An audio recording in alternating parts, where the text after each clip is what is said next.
ورسميا يا جماعة نزول حدث اليورو في اف سي 24 موبايل، واقول لك على كل حاجة ده فوق اسكان الرانكات نقاط الرانك بتاعت اللعيبة او ابرز اللعيبة الموجودين في الحدث. لكن قبل ما نبدا اعمل لايك سبسكرايب وفعل جرس التنبيهات واستمتع بالفيديو. تمام يا جماعة، زي ما انتم شايفين كده ان انا دلوقتي اقدر انقل الرانك بتاع اللعيب لاي لاعب من غير ما اسكرانه وبتاع. يعني مثلا انا هنقل رانك لدي بروين مثلا، زي ما انتم شايفين دلوقتي بيقول لي هنا مثلا ان الرانك بتاع بيتر تشيك هينزل 2، لكن الرانك بتاع دي بروين هيزيد 5 مقابل ايه 50 من البوينتس بتاعت التريننج. فانا لو دوست كده ودوست unlock to continue، تمام، ايه اللي هيحصل؟ ثواني بس اهو، اتاكد له تاني برضو. فبينقل حبه من الرانك من بتاع بيتر تشيك لكيفن دي بروين، ما بينقلش الرانك كله. لكن لو انت التريننج قصدي، معلش، لكن لو انت عايز تعلى بالتريننج بتضطر انت تجيب واحده ماسكرون. بصوا يا جماعه، انتوا لو عايزين نقاط نقل التريننج بتاع اللعيبه هتلاقيها في الستور زي ما طلع دلوقتي قدامكم على الشاشه، او بديها لك مجانيه. يا جماعه زي ما انتم شايفين كده ان الحدث متقسم لخمس اقسام، تمام، اللي هم اليورو ايفنت واليورو مين واليورو لايف اوفر واليورو ريوردز واليورو ادفنتشر.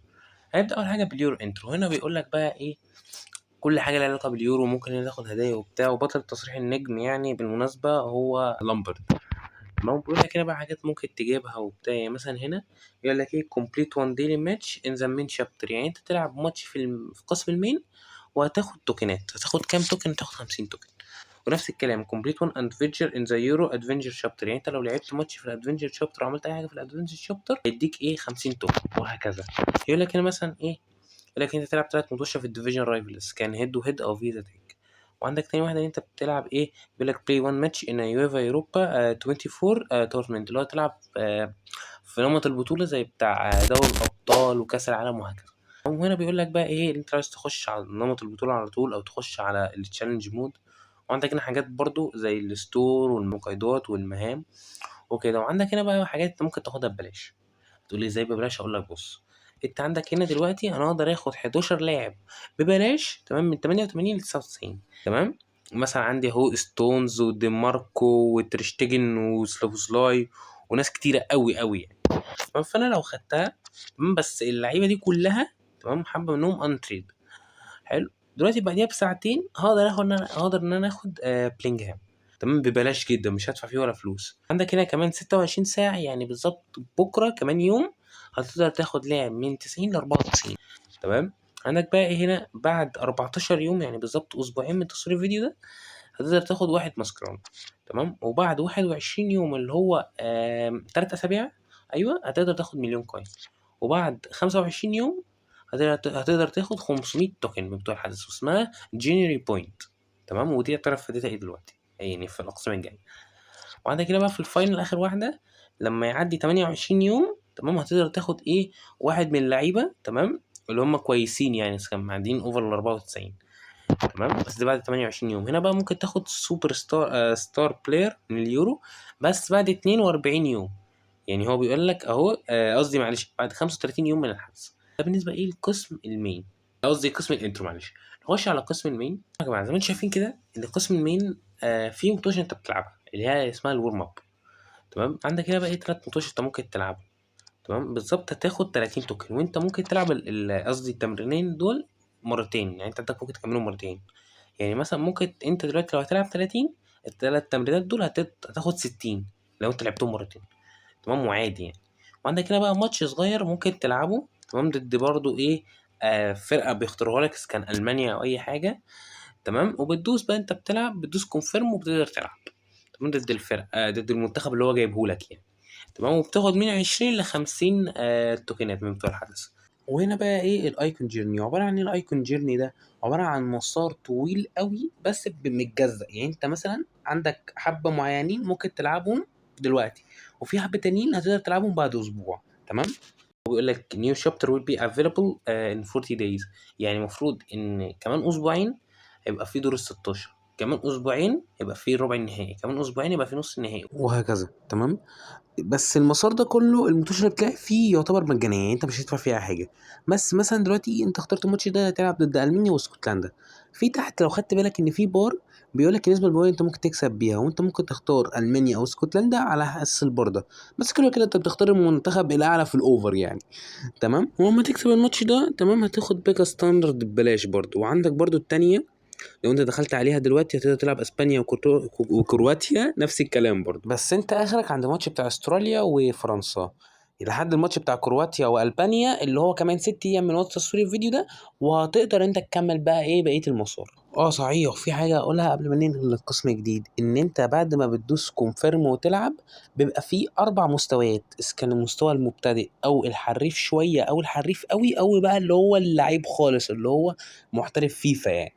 تمام، ده بيبقى مستويات بس بتختلف من ناحيه البوينتات اللي هي نوعيه الجيرني بوينت اللي هي بتاعه الحدث، وهتعرف فيديتها ايه دلوقتي في القسم اللي مش اللي بعده يعني. فمن غير اي كلام كتير نخش على القسم اللي بعده. تمام يا جماعه، زي ما انتم شايفين كده ان في تالت قسم موجود في فيديو النهارده واللي هو اسمه اليورو لايف اوفر.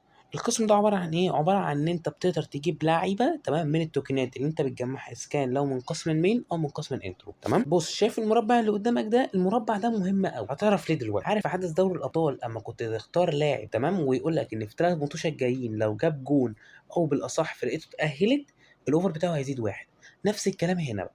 بيقول لك في اول واحده بيقول لك لو كان لعيب اسكان من المهاجمين او من خطوط النص لو جاب جونين تمام في ال3 ماتشات جايين اللي هيلعبهم الاوفر بتاعه هيزيد واحد. يعني مثلا لو كاي هافرتز تمام جاب جونين في اخر في ال3 ماتشات جايين معاه في مع المانيا الاوفر بتاعه هيزيد واحد. اما لو كان مدافع تمام مثلا روبن دياز لو عمل 2 كلين شيت في 3 ماتشات جايين الاوفر بتاعه هيزيد واحد. تمام، ده بالنسبه ايه لاول واحده. اما تاني واحده بقى بتقول لك ايه؟ بتقول لك ان لو اللاعب اللي انت هتختاره انفجر او عمل اداء حلو قوي، مثلا جاب جونين 3 عمل 3 اسيستات بتاع، لو عمل اداء كويس تمام الاوفر بتاعه هيزيد واحد. ده ايه في 3 ماتشات جايين اللي هيلعبهم. يعني مثلا لو المانيا في دور المجموعات كاي هافرتز عمل اداء كويس قوي في اخر في ال3 ماتشات جايين بتوع المانيا، لو كده الاوفر هيزيد واحد. تمام، اما تالت واحده بقى بتقول ايه؟ تالت واحده دي روشه شويه. يعني ايه؟ بيقول لك بقى في اخر واحده، يعني بيقول لك ان لو مثلا الفريق مثلا في اليورو مثلا نختار البرتغال، لو البرتغال مثلا في اخر 6 ماتشات قصدي اخر في 3 ماتشات سجل 6 اهداف او اكتر تمام الاوفر بتاعهم هيزيد واحد. يعني ايه؟ يعني البرتغال كلها هتزيد مش لاعب واحد زي في الاولى والثانيه، هي اللعيبه كلها مثلا رونالدو وبيبي وبرناردو سيلفا ولياو وروبن دياز وكانسيلو وهكذا. تمام، فهنا بقى بيجيب لك ايه المجموعات تمام اللي فيها اللعيبه اسكان. يعني بيجيب لك لاعب من كل مجموعه، ده لاعب من مجموعه ايه اللي هو هافرز، لاعب من مجموعه بي اللي هو الهولندي، ولاعب من مجموعه سي اللي هو كول بالمر وهكذا.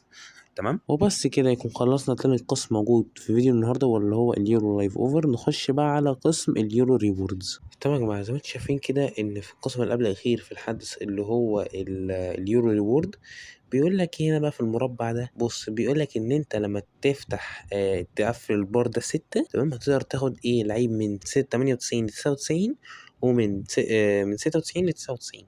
تمام، انت بتقول لي ايه الفرق غير الريت؟ هقول لك ان ده ال 98 99 ده ان تريد، اما 96 99 ده تريد. وبص بقى انت دلوقتي عايز تجيبهم، هتجيبهم ازاي؟ شايف المستطيل ده؟ تقوم على بلاطه يعني تجمع كل حاجه فيه، فانت لما تجمع كل حاجه فيه هيتحسب لك هنا واحده، وده في اول اسبوع وفي تاني اسبوع وفي تالت اسبوع ورابع اسبوع وهكذا تعمل نفس الكلام. ولو دخلنا كده هنلاقي حبه مهام كده ممكن تعملهم. تقول لي ازاي اعملهم؟ بص بيقول لك في اول واحده ان انت تفتح اللفه دي عموما او المستطيل ده مره واحده وهتاخد 300 توكن، وتاني واحده ان انت تفتح منها يعني تفتح الورد دي 20 مره وهتاخد برضو ايه 300 توكن، ورابع واحده ان انت لو جمعت 50 يعني عملت 50 فتحه تمام هتاخد 400 تقريبا، واخر واحده هتاخد 500. تمام، وعندك هنا برضو ايه اللعيبه اللي انت لو عايز تكسبهم ممكن تفتح ب 100، ممكن يجي لك خالد او بلانك او فرناندو توريس او لام وهكذا. تمام، وعندك هنا بقى ايه في ممر اسمه الريورد باس او ممر المكافآت. ده عباره عن ايه؟ عباره ان انت لما تجمع تمام 1000 نقطه من بتوع الحدث بتتفتح لك هديه. يعني انت دلوقتي اول مره فتحت 1000 هتاخد 200,000 توكن، لو فتحت 3000 هتاخد 1000 جوهره، لو 7000 لعب من 90 ل 94، اما لو 10000 لعب من 98 تمام ل 99. ده كان بالنسبه لليورو ريورد. اما اليورو ادفنجر هنشوف دلوقتي. تمام يا جماعه، زي ما انتم شايفين كده ان اخر قسم اللي هو اليورو ادفنجر ده عامل بالظبط زي معظم الاحداث الاخيره في موضوع بتاع حاجه زي بنك الحظ كده لو تعرفوه، إذ كان موجود في الحدث اللي هو بتاع نيمار وكان موجود في الحدث الوينتر وورلد كارد، وكان موجود في أحداث كتيرة جدًا. عندك هنا كل يوم تمام، اللي هي الdaily login بتاخد 20 adventure point.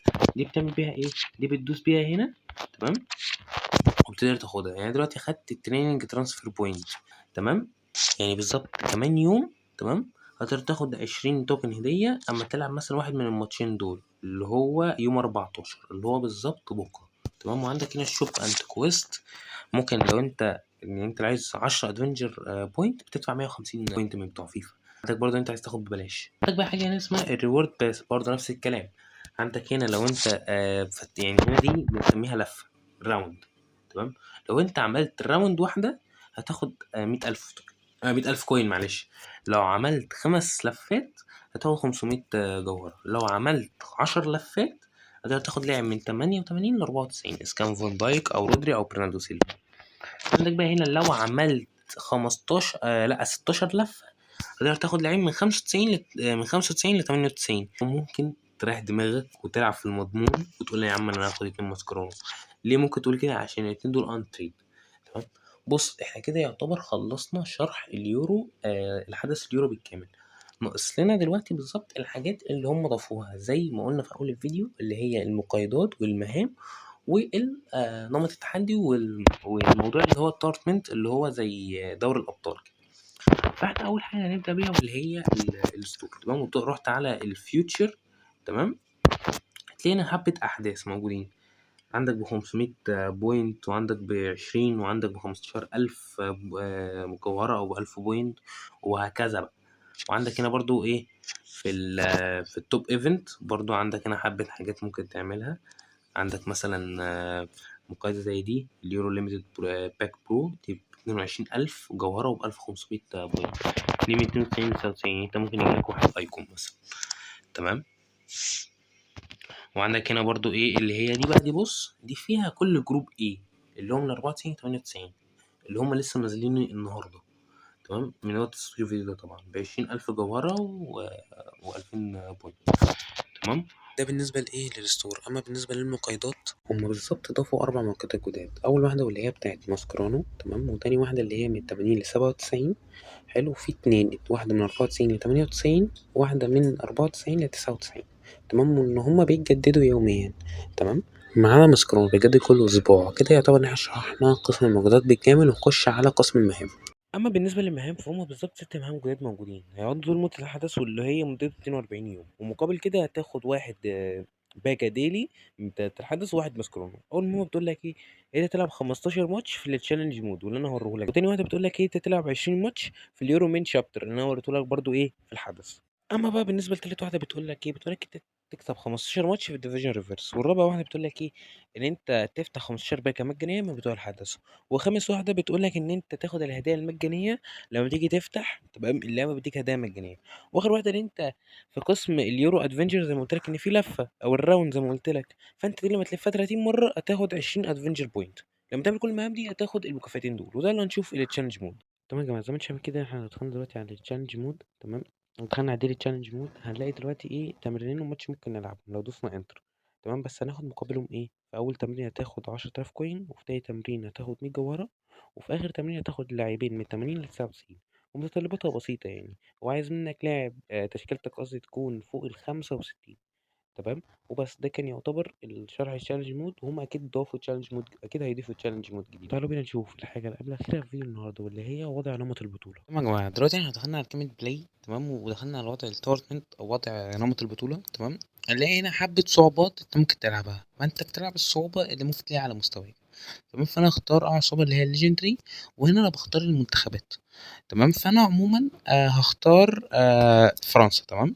وبعد ما بتختار المنتخب بتاعك تمام، عندك هنا كلمة اسمها شافل هعمل لك عليها دايرة.